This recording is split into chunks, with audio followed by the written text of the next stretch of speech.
यस्य स्वयं स्वभावाते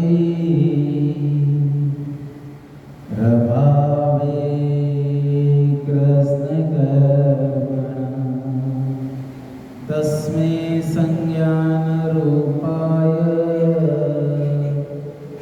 नमोस्तु परमात्मने नमोस्तु परमात्मने नमोस्तु परमात्मने। आचार्य भगवान पूज्यपाद स्वामी एक महान ग्रंथ लिखते हैं। ग्रंथ का नाम है इष्टोपदेश। इष्ट का उपदेश मतलब प्रभु का उपदेश। प्रभु ने हमें क्या बताया, किस तरह से हमें जीवन जीना सिखाया, किस तरह से हमें जीना चाहिए और हमारे जीवन के हम अंदर क्या करें जिससे हमारा कल्याण हो, उस भावों को बताते हुए इस ग्रंथ को इष्टोपदेश ग्रंथ को लिखा। आचार्य भगवान हर समय हमें इष्ट की प्रार्थना से समझा रहे हैं, भगवान की प्रार्थना से समझा रहे हैं कि हमें किस तरह से रहना है, किस तरह से जीवन को जीना है और हमारे जीवन के अंदर हम किस तरह से अपना कल्याण करें। अगर हम उस भावों से अपना जीवन बिताएंगे तो हमारा अवश्य ही कल्याण हो जाए। आचार्य भगवान ने इष्टोपदेश की पहली गाथा में तो प्रभु का मंगलाचरण किया, प्रभु के प्रति भक्ति समर्पणता की, प्रभु के प्रति अपनी विवेकता दिखाई। अब दूसरी गाथा से कह रहे हैं कि योग्योपादान योगेन त्रिशद स्वर्णकामता द्रव्यादि स्वादि संपत्ता व्यात्मनोप्यात्मता मता। आचार्य भगवान दूसरी गाथा में कह रहे हैं कि योग्य अपने योग और उपादान के कारण से योग मिल जाने से त्रिशद स्वर्ण, त्रिशद मतलब जैसे स्वर्ण पाषाण से स्वर्णपना प्रकट होता है, मत्ता माना गया है, उसी प्रकार द्रव्य क्षेत्र काल और भाव मतलब सुद्रव्य सुक्षेत्र और सुकाल के भाव से संपत्ता संपूर्ण जो जाने पर अर्थात कारण मिल जाने पर आत्मा न संसारी आत्मा को अपि भी आत्मता शुद्ध आत्मा स्वरूप की प्राप्ति होना मत्ता माना गया है। मतलब कि जब तक हमारे लिए सही द्रव्य, सही क्षेत्र, सही काल और सही भाव हमारे जब तक नहीं होंगे तब तक हमारे लिए कुछ भी अच्छा नहीं होगा। कि जब तक हम सही क्षेत्र में पहुंचेंगे, हमारे लिए सही क्षेत्र में पहुंचने के बाद हमारे लिए सब सही होता है। सुद्रव्य अच्छे द्रव्य से सही द्रव्य हमारे लिए मिलने पर सुद्रव्य सद्रव्य क्षेत्र काल, सही काल में हमने जो कार्य किया, जिस कार्य को हम करने जा रहे हैं, हम देखते हैं ना कि हमारे घर का मुहूर्त करते हैं तो क्या अच्छे मुहूर्त में कार्य करें, अच्छे मुहूर्त में हम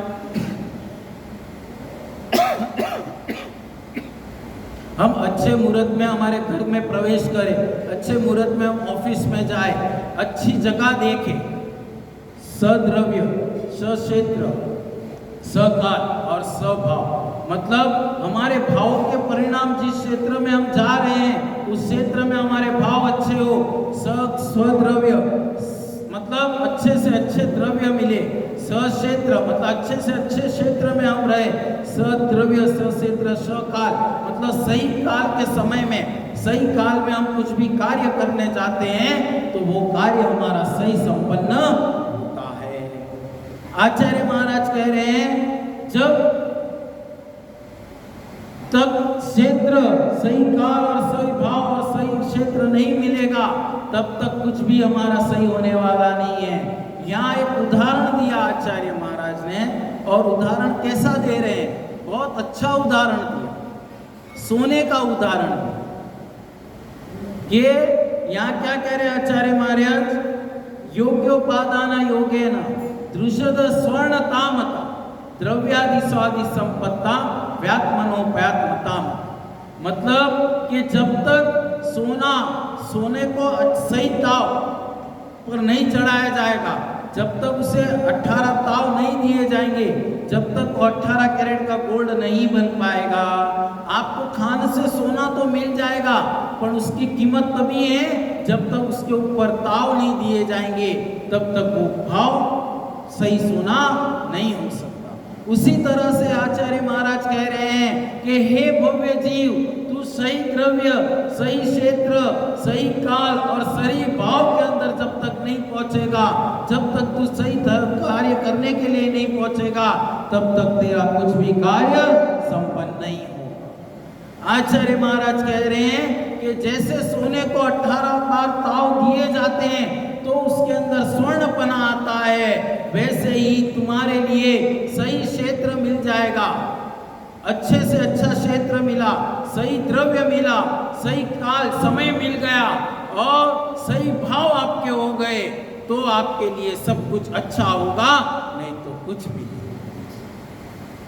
धर्म कहता है कि जब तक तुम धर्म की ओर बढ़ते हो तो धर्म के लिए सही समय सही काल नहीं होगा तो आप कुछ नहीं कर पाओगे।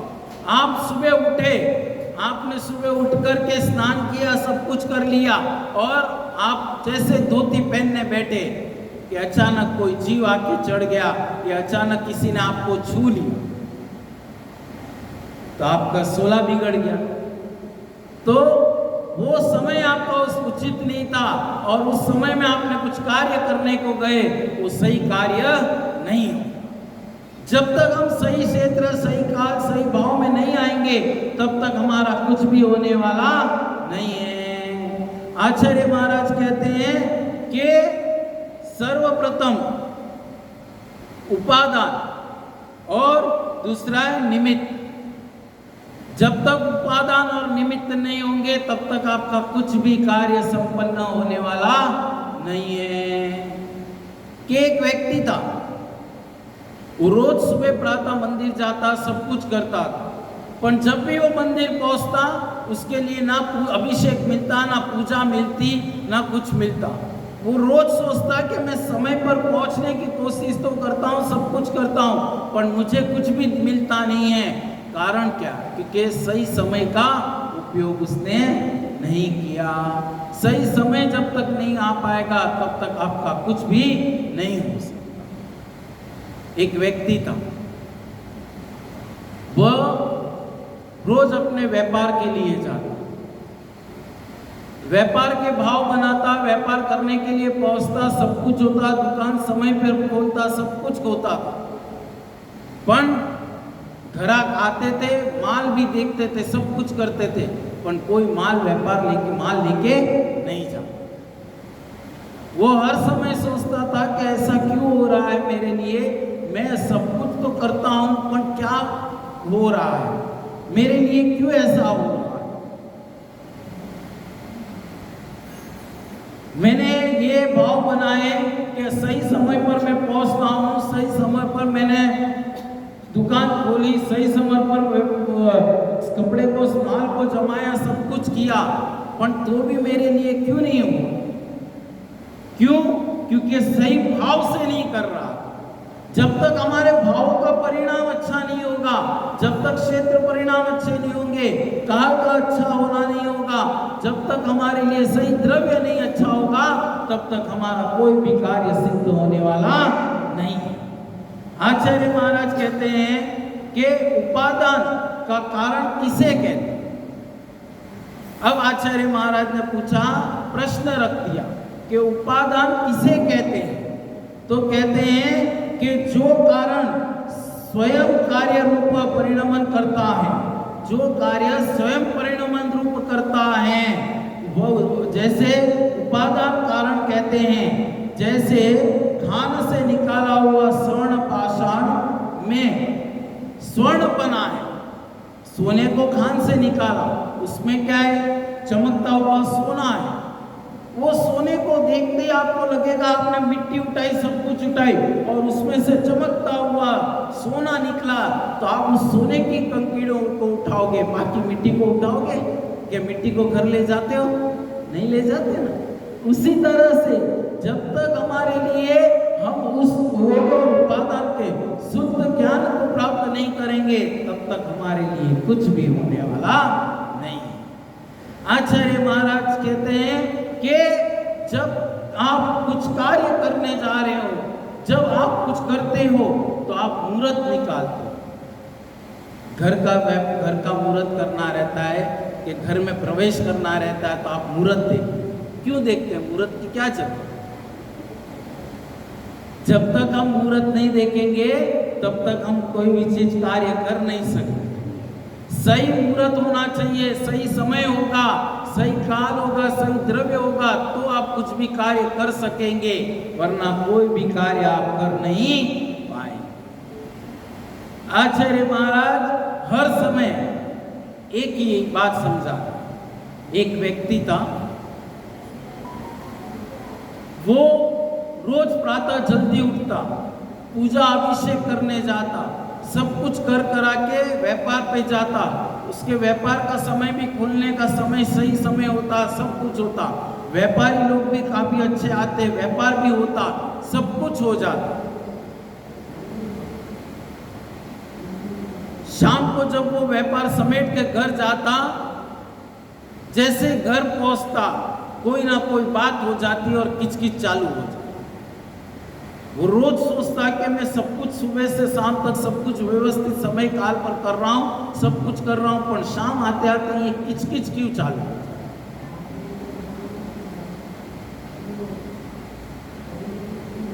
ये क्या हो रहा है? मेरे बात कुछ समझ में नहीं आ रही है, क्या तो है, ऐसा क्यों हो रहा है?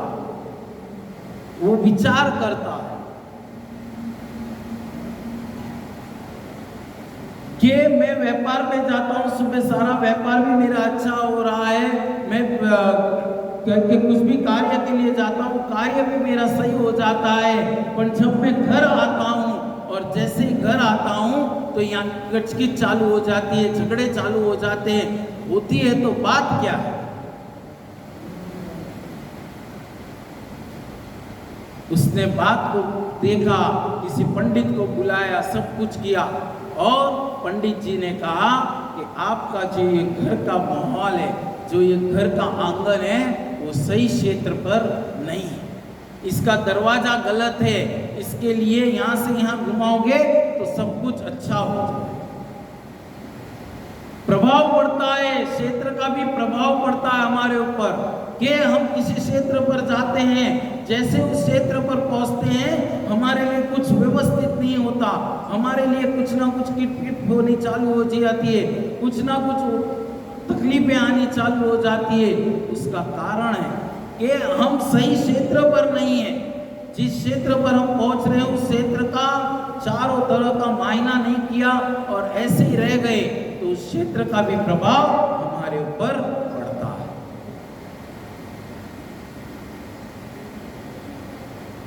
आचार्य महाराज उस तरह से होने लगा। उसने किसी वास्तुशास्त्र को वाले को बुलाया, वास्तुशास्त्र वाले ने आके देखा, सब कुछ किया। उसने कहा, भैया आपका इस दरवाजे का मोड़ कुछ अलग है, इस मोड़ को बदलोगे तो सब कुछ सही हो जाएगा। जैसे उसने उस वास्तुशास्त्र वाले की बात सुनी और अपना दरवाजे का मुख मोड़ा, और जैसे मुख मोड़ा उसके लिए सब कुछ अच्छा होना चालू। क्यों? क्योंकि क्षेत्र को परिवर्तन किया। जैसे क्षेत्र परिवर्तन हुआ उसके लिए सब कुछ अच्छा होना चालू। आचार्य कहते हैं कि जैसे जैसे जैसा भाव होता है, जैसा क्षेत्र होता है, उसका फल हमारे लिए वैसे का वैसा मिलता।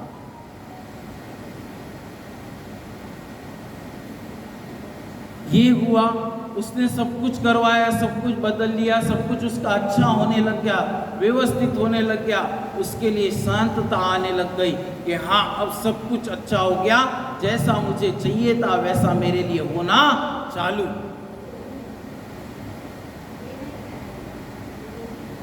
फिर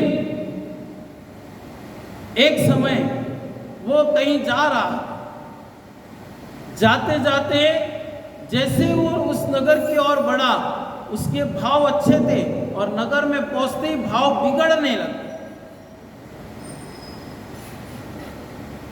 जैसे ही कहीं गया और नगर में प्रवेश किया, नगर में प्रवेश करते ही उसके भाव में परिवर्तन आने लग गया, उसके मन में विकार भाव आने लग गए और उसको क्रोध आने लग गया।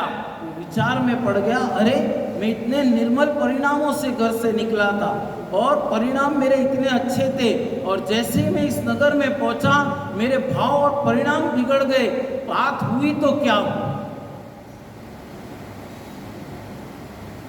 तो उसके लिए भाव का परिवर्तन होने का कारण क्षेत्र का था कि वहां जैसे उस क्षेत्र पर पहुंचा, उस क्षेत्र में कोई गड़बड़ी थी, उस क्षेत्र के लिए व्यवस्थित कुछ नहीं था, और जैसे वो वहां पहुंचता और उसके लिए क्रोध आने लग गया, मन में विकार भाव आने लग गए और भावों के परिणामों का मलिनता आने लग गई।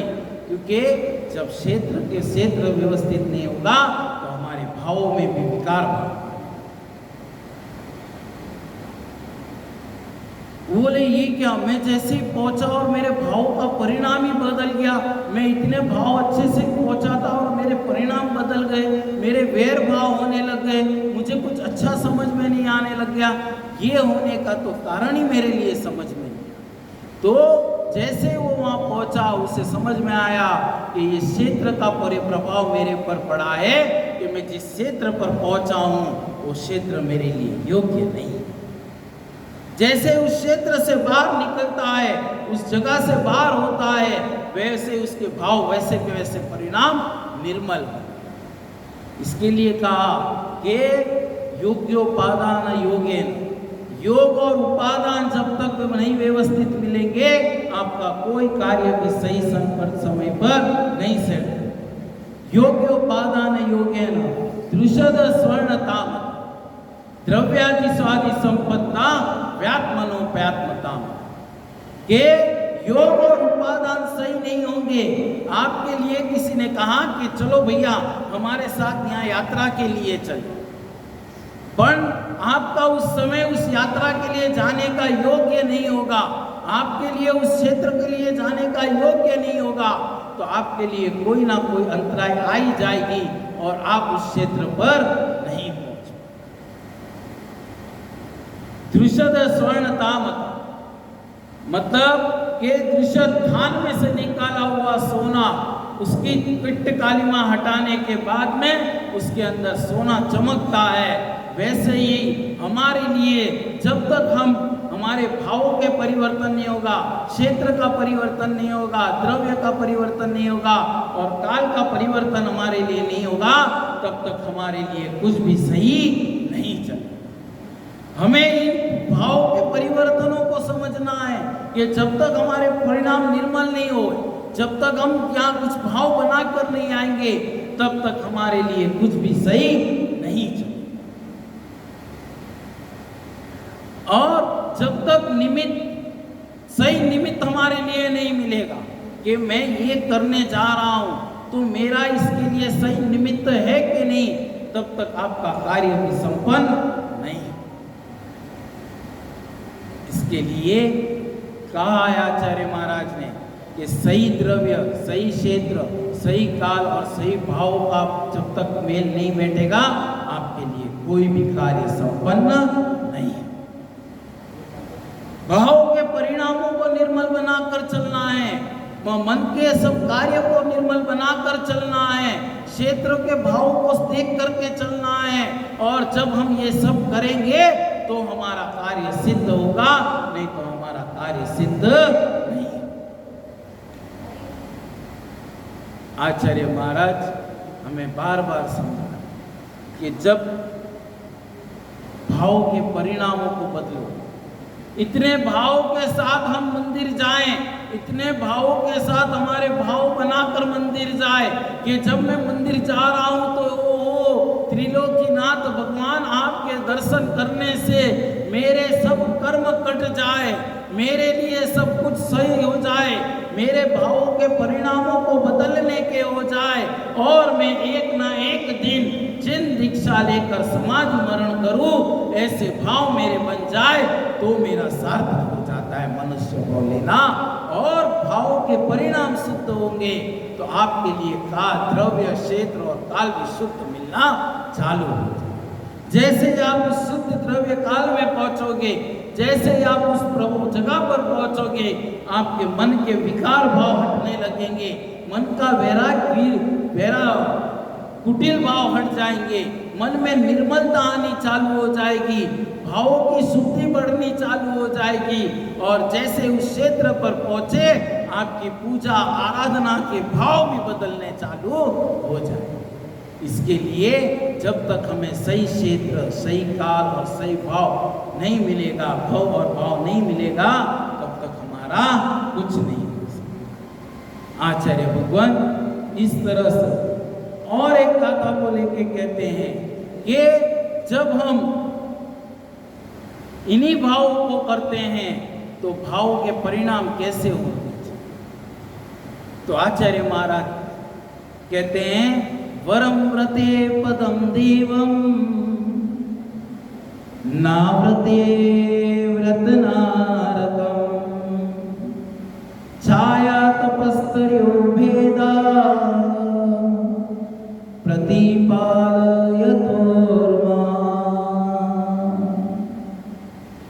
आचार्य भगवान तीसरी गाथा रखते हैं, कहते हैं वरम व्रते पदम देव, जो व्रत पालता है, संयम पालता है, नियम पालता है, वो कहाँ पहुंचता है?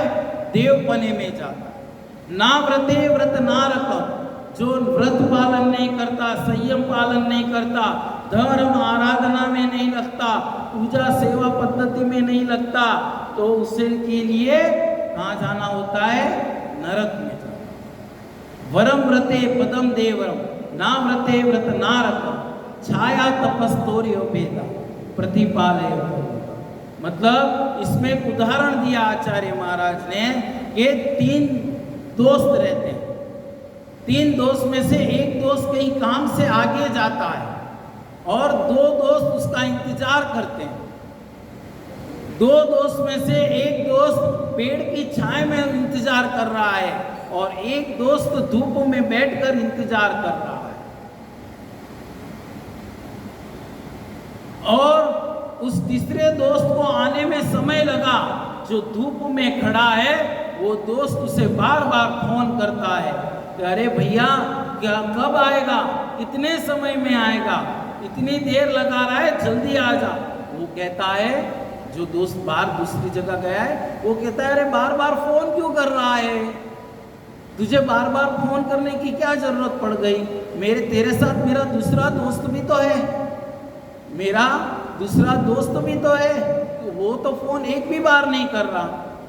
तो वो कहता है अरे भैया वो तो आराम से झाड़ की छांव में बैठकर तेरा इंतजार कर रहा है और मैं यहाँ तेरी इंतजार धूप में बैठे बैठे कर रहा हूँ। मेरा पूरा शरीर पसीने से भर गया है, पूरे कपड़े मेरे गीले पड़ गए हैं, इतनी गर्मी पड़ रही है और तू कितनी देर से आया नहीं। मतलब आचार्य महाराज यहाँ समझा रहे हैं, वरम व्रते पदम देव, जो व्रत नियम पालता है, जो संयम धारण करता है, धर्म आराधना करता है, वो स्वर्ग पने को प्राप्त हो। और जो व्रत नियम संयम नहीं पालन करेगा, गुरु सेवा नहीं करेगा, पूजा आराधना नहीं करेगा, नगर में गुरु आए तो आर वार देने जाना के भैया व्रती करने जाना नहीं करेगा, तो वो कहाँ जाएगा? नरक में।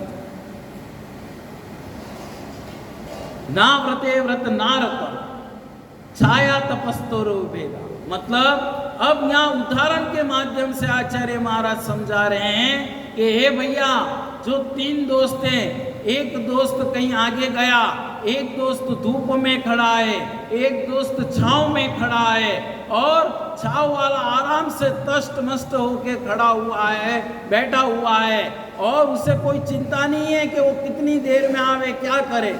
और एक जो धूप में खड़ा है, वो बार बार उसे फोन करे जा रहा है, अरे भैया कब आएगा, कितनी देर में आएगा, तुझे